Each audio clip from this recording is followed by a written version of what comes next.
Magandang araw sa lahat ng mga Pilipino sa mang sulok ng mundo, Luzon, Visayas at Mindanao. Ito ang Kabirada Lance Channel at ako si Lance. Para sa hindi pa nakapag-subscribe, paki-subscribe naman at paki-like and share. At kung meron kayong masasabi sa video ito, paki-comment at pag-usapan natin sa comment section para naman tayo magsama-sama panghabang buhay. Paki-hit ng notification bell at tayo magsama-sama forever. Okay, nandito na ang balita. The arrival of the advance party of the OBP inside the complex of the House of Representatives, and about 2 hours after that, just before 4 p.m., the security team of the Vice President coordinated with our Legislative Security Bureau. And we basically briefed them about our House rules and the security protocols and guidelines. At about 4 o'clock, we received an advice from the security that the Vice President is on her way. However, it was not until 19:45, or about 2 hours after, that the Vice President actually arrived. And she was brought directly to the visitor center of the House of Representatives, situated at near the South Gate. There, we also brought Yusek Sulaika Lopez for them to meet. And they were there until 10 o'clock, which is our based on our house rules.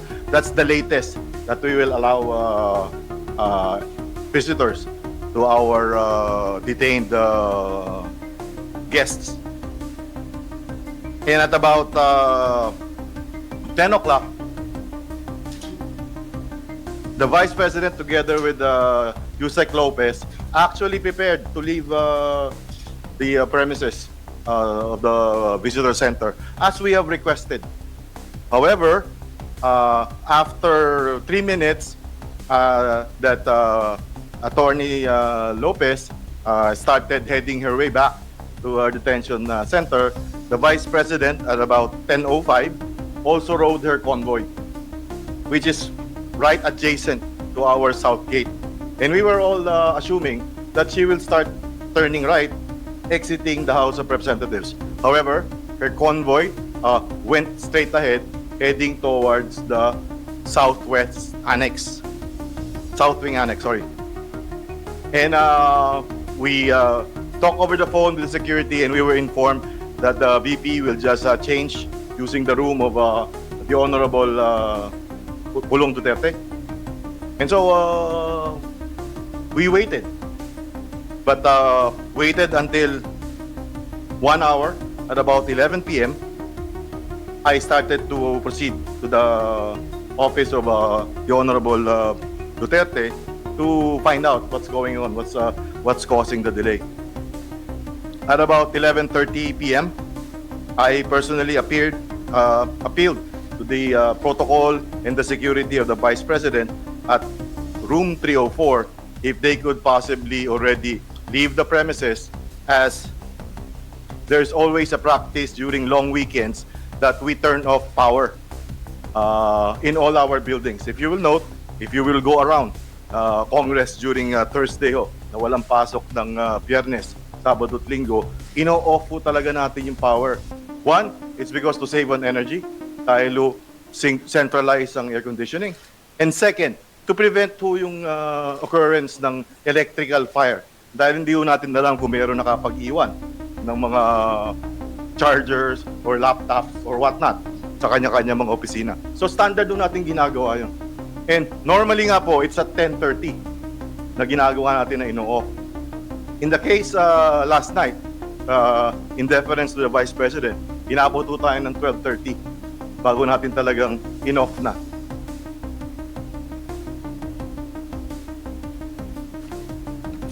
So, simula ho midnight or 12:30 in the morning hanggang kanina umaga, the close-in team of the Vice President stayed locked inside room 304. So about 7:30 this morning, upon request of our personnel and finance office, we had to turn on the power again dahil magtatrabaho po sila sa SWA. So that's about 7:30 this morning. 8 o'clock, the Vice President, security team remained locked inside the room 304. At 10:53, we noticed the Vice President together with entourage left the room of the Honorable Pulong Duterte, and we followed her all the way to the detention facility. At 11:07 this morning, the Vice President was allowed by the chairman of the Governance Committee to visit and once again discuss with Attorney Zulaika Lopez at our House of Representatives Custodial Center. That's about all I have for you. Thank you. Sir, General Taas, wala naman siyang complaint na siyempre nawala ng kuryente, sa magdamag siyang walang power doon. Wala ho kaming narinig na complaint dahil I would assume dahil hindi naman ho kami nagkulang ng pag-remind. Sinabi ho namin na baka uminit at sana ho maintindihan ninyo dahil policy ho sa house ito para makaiwas tayo sa aksidente at makatipid din po tayo ng kuryente. Isipin nyo kung isang kwarto lang yung ating bibigyan ng kuryente pero kailangan yung kabuuan umaandar ho yung air conditioning unit na imagine nyo na ho kung gaano kalaking General, doon sa huling pag-uusap nyo, nakita namin kanina, kailan daw po aalis dito si VP? May sabi po ba siya? Ano po bang sentimiento niya? Hindi po namin napag-usapan yung kailan siya aalis. As far as yung kailan siya aalis is yun na yung usapan between us at saka yung security at saka yung protocol. Hindi po tayo nagsasabi kay Vice President noon. However, ang napag-usapan po namin kanina is hinihintay ko lamang bago ko siya papasukin doon sa detention facility, yun nung approval ng aming butihing chairman na indeed, inaprubahan po yung pagbisita doon sa detention facility. Dahil kung matandaan po ninyo, kahapon hindi yung detention yung pinag-meetingan nila. Doon po tayo sa visitor center dahil strict ho yung mga protocols sa detention center. Kaya mas maganda doon sa kabila. Yun ang pinag-uusapan namin. Sabi ko, baka pwede po na doon tayo sa kabila. Pero minarapat ng ating Vice President na dito. At inapurbahan naman nating chairman. Last from my end, Sir, Congressman Chua, kayo po, ano po ang sentiments ng komite dito sa nangyayari ngayon dito na pagbisita po ni VP Sara? Well, briefly, bigyan ko muna kayo ng background kung ano po yung mga nangyari. Nagkaroon po ng mga exchanges of correspondence. Nagpadala po sa akin ng sulat, mga letter requests, ang si Attorney Zulaika, ganun din po si Vice President, at saka si Congressman Pulong Duterte. Ang request po ni Attorney Zulaika, una, ay kung po pwede siyang i-allow na pumunta sa kanyang therapy. So, ito po ay sa ating pong correspondence, pinapayagan po natin siya provided ibibigay po niya yung oras, yung lugar, at saka i-escortan po siya ng ating Sergeant at Arms, tao ng Sergeant at Arms. Pangalawa, sumulat po sa atin si Vice President kung po pwede na mag-stay siya kasama si Attorney Zulaika for the duration ng kanyang detention. Ito po ay hindi natin inalaw dahil unang-una hindi naman po siya part ng naikukulong. So, pero sumulat uli siya, humingi siya ng permiso kung po pwede na mabisita niya si Attorney Zulaika at yun naman po ay pinayagan naman po natin. Ang isa pa pong sulat na natanggap po natin kay Congressman Pulong Duterte, kung po pwede, instead na dun sa detention facility, ilipat dun sa kanyang office. Doon na lang i-house si Attorney Lopez. Ito po hindi natin pinayagan dahil otherwise, ang mangyayari po niyan, yung susunod po, yung mga iba pa pong mga may koneksyon o may mga kaibigan na congressman, gano'n na lang po ang gagawin. So sa amin pong paniniwala ay bad precedent po pag pinayagan po natin. At saka syempre, ayaw naman po natin na magbigay ng pabor. Gusto naman po natin pantay-pantay po lahat ang mga i-detain po dito. Sumulat po ulit sa atin si Attorney Zulaika. May mga 5 po siyang concessions na hinihingi. Una, na mabigyan siya ng companion para masamahan siya sa kanyang pag-i-stay. Ito po ay pinagbigyan po natin dahil alam naman po natin yung kanyang condition. Meron po siyang back condition. In fact, doon po sa committee hearing, provided yung kanyang companion ay na pinayagan po natin ay isang miyembro ng kanyang immediate family. Ang pangalawang concession na hinihingi po niya ay mabigyan siya ng daily visit ng kanyang personal physician para ma-check yung kanyang health status. At ito naman po ay ating pinagbigyan na payagan siya provided na makipag-coordinate sa ating Sergeant at Arms, sa opisina ng Sergeant at Arms at sumunod sa mga guidelines.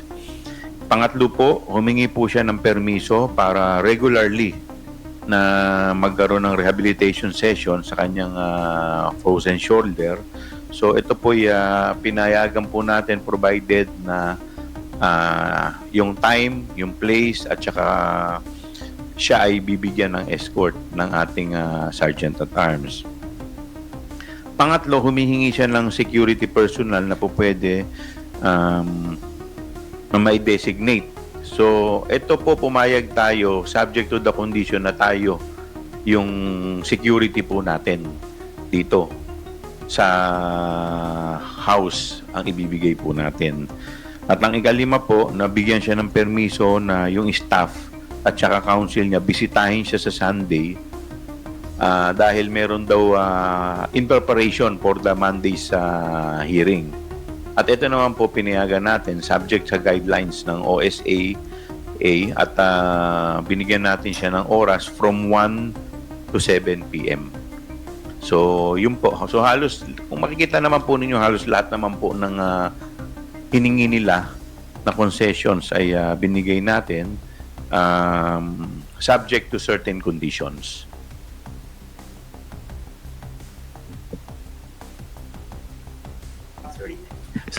Sir, hi. Tristan po from Newswatch Plus.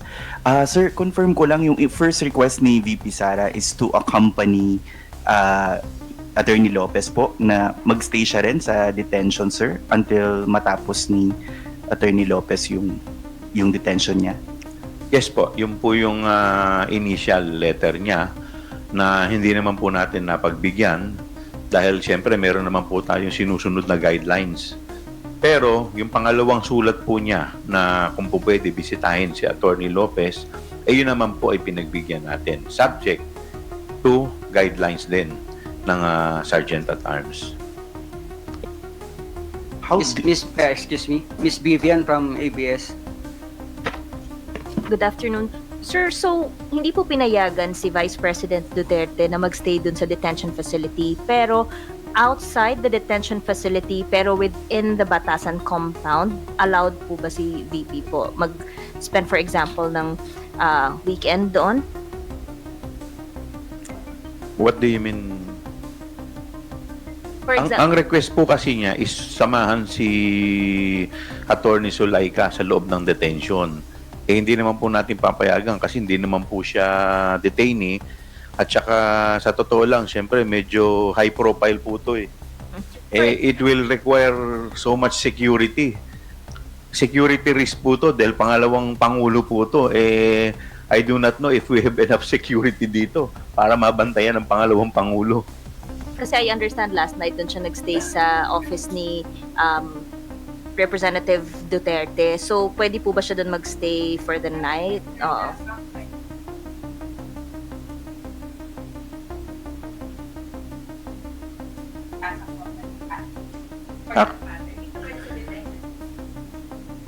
Yes.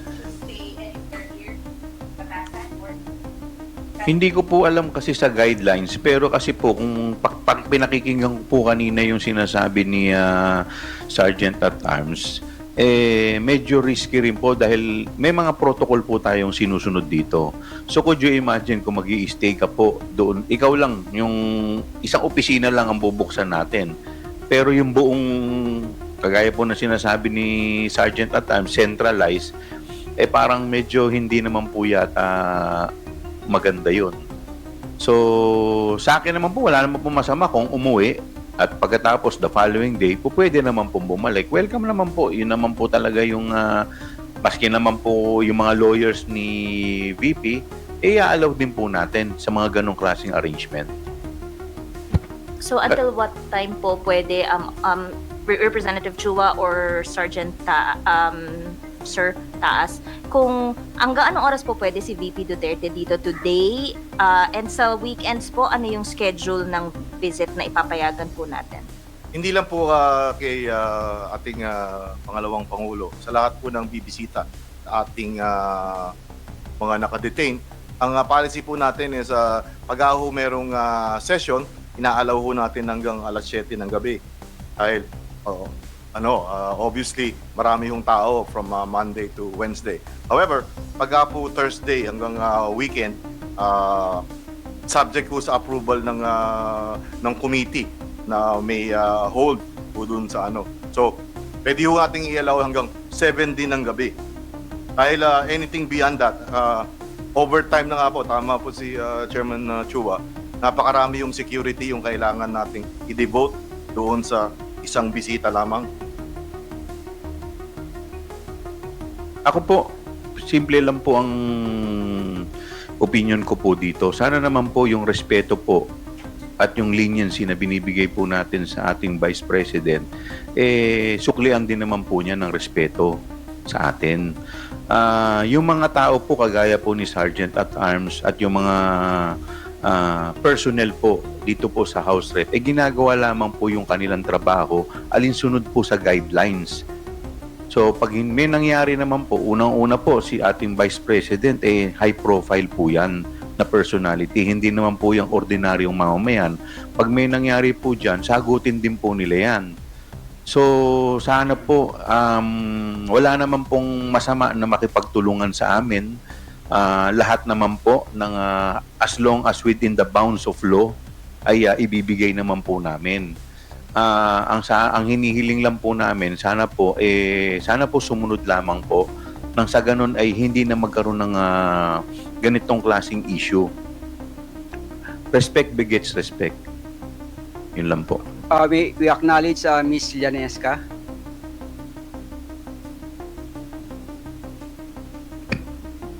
Good afternoon po. Llanesca Pantilla, Main News Online. Sir, what would happen if the Vice President chose to stay? What would be ano ba yung provided for by the rules of the House? Given such, in the event that there is a defiance on the part of the Vice President? Wala pong nakasaad doon sa House dahil nga po sa rules natin, dahil nga I believe the House rules was made with the principle na tayo mga Pilipino ang pinaka most hospitable na mga mamamayan sa buong mundo, na kaya po kung ano lang yung i-request sa atin, pinagbibigyan naman natin. So hindi ho na-cover yun kung ano yung gagawin. At ngayon nga po, kung gamitin itong pagkakataon na to para ipaabot, yung pakiusap na rin po ng mga security ng ating pangalawang Pangulo, na kung maaari nga po, sasabi ni Chairman kanina, pwede naman nung dumalaw bukas. Huwag na lang mag-stay dito sa gabi. Dahil alam niyo yung gabi, talagang kailangan doblehin natin yung security dahil pangalawang Pangulo nga po ito. So kagabi po medyo marami-rami yung nag-overtime. Dadagdagan ko lang po yung sagot ni Sir ni Sergeant at Arms na kung gusto po niya ng much longer time, siguro po pwede naman po siyang mag-request ng extension. So sa ako tingin ko naman po, kung reasonable naman po yung extension na hihingin, another hour or 2 to the max, Wala naman po, pagbibigyan naman po natin. Pero sana naman po, wag naman po niya isagad kasi po it will parang hindi po magandang precedent. Otherwise, sasabihin po na meron po tayong pinapaboran dito. Porque po ba pangalawang pangulo, pinapayagan ninyo? E paano naman yung mga maliliit na tao?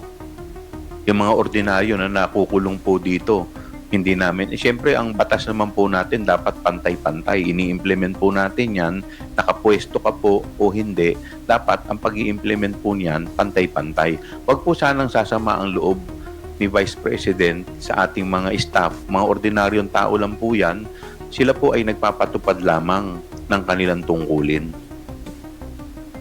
Next question will be from Miss Ria Camille at TV5, then followed by Vic Suminta. Hi, sir. Ria Fernandez, TV5 po. In normal circumstances, when is the visiting hours? What time? Every when?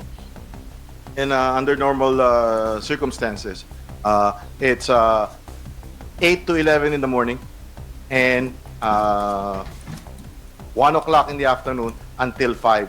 During non-working days, or maybe in our case, Thursday. But during session days, we allow it until 7 p.m. That's the latest.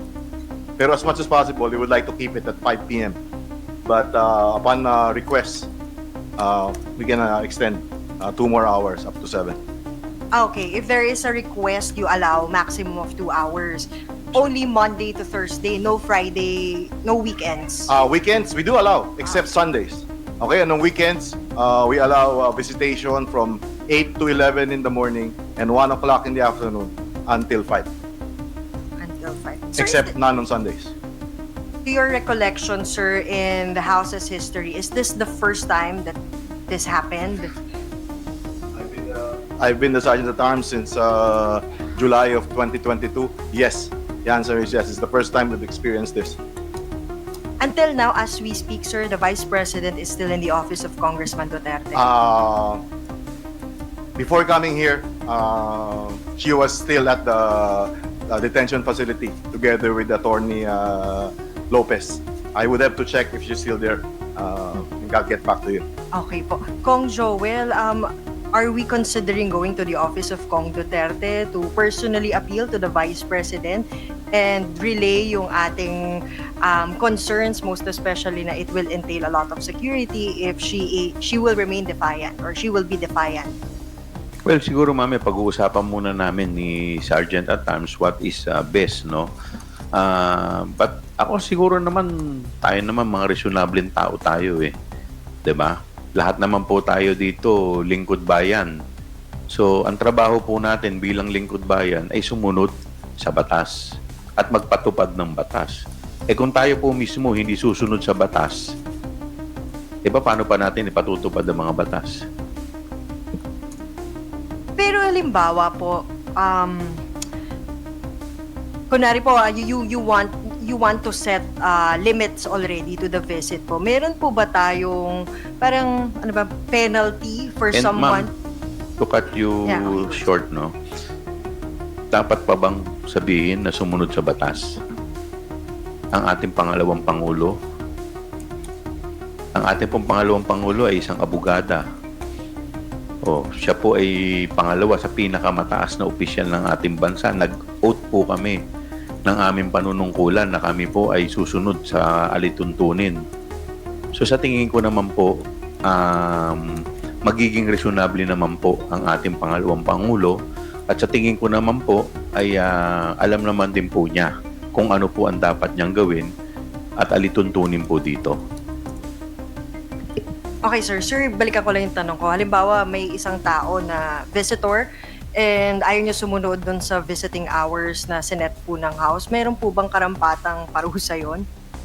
Wala akong penalty clause yung ating guidelines as to yung security protocol as regards yung detention facility. Ang tingin naman mo namin, hindi nakakailangan yung ano na yun, nakamakarating pa tayo dun sa magkapataw pa tayo ng parusa. Dahil lang sabi ko nga, hospitable tayo, ang kailangan lang is magpaalam at tayo naman na yung mag-uusap. At malamang, mas madalas nga yung pinapayagan natin kaysa yung hindi. So hindi ho tayo makakarating doon sa kailangan pumataw dahil yung sa experience ko, yung mga napakiusapan ho namin na sumusunod naman po. Sir, very last from my end to Kong Joel po. A couple of days ago, sinabi po ng VP na parang yung mga nangyayari sa staff niya, naapektuhan sila, no, nadadamay sila because of the political persecution sa kanya. What's your reaction to that? Ito pong ginagawa namin, trabaho lang po namin to eh. At meron pong ni-refer po sa ating committee. Ito po inaksyonan po natin. At ang pinag-uusapan po natin dito ay pera po ng bayan. So wala naman po kung nakikita dito na politika. Ang nakikita ko po dito ay may pera pong nawawala, may mga questionable po na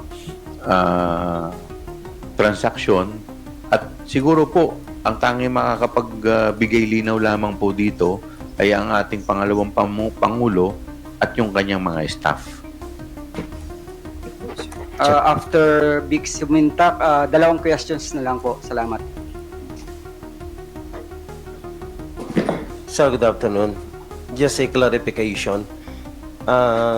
Kong Joel, what if the Vice President opt to stay gaya ng kanyang ginawa last night, even without the electric supply in the office of Congressman Pulong? Then, anong gagawin? Trabaho po yan ng ating Sergeant at Arms. Kayang-kaya na po ni Mr. Sergeant at Arms yan. Pero sana wag na po niyang pahirapan dahil sumusunod lang po. Ulitin ko po ang pakiusap po na ang ating pong mga empleyado dito, kasama na po dito ang ating Sergeant at Arms, ay ginagawa lamang po nila ang kanilang tungkulin at trabaho. Sana po sumunod po tayo sa mga patakaran dahil ito po ay pagpapakita lamang ng respeto sa institusyon. Our next question from UNTV. Hi sir, good afternoon. Just a clarification, yung President or Vice President asked to stay with Attorney Lopez inside, but I just want to get or to know what were the specific reasons given by the Vice President, if any? Kasi kung ano lang ba, gusto lang ba niya pumasok, may reason ba siyang binigay, particular kung bakit gusto niya pong makasama yung kanyang Chief of Staff? Thank you.